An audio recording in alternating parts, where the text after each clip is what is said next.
Sementara itu, erosi air Sungai Kerung Lami, Kecamatan Darul Makmur, Nagan Raya, mengakibatkan puluhan hektar lahan perkebunan warga amblas ke sungai. Dan jika tidak segera ditangani, erosi dapat mengancam pemukiman penduduk di wilayah tersebut.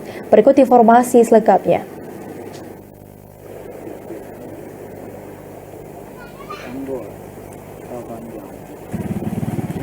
Seperti inilah kondisi erosi yang melanda kawasan Kampung Tuibuya, Kecamatan Darul Makmur, Nagan Raya.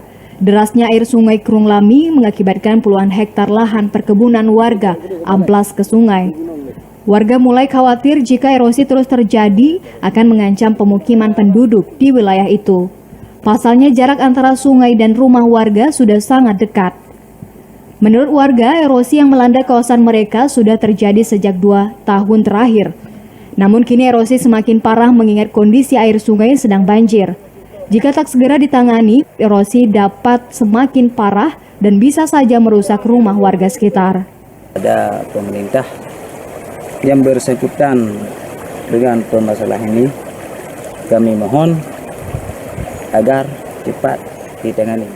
Warga berharap persoalan erosi segera ditangani pemerintah sehingga tak lagi meluas dan merusak lahan warga sekitar. Dari Nagan Raya, Aziza Putra, TVRI melaporkan.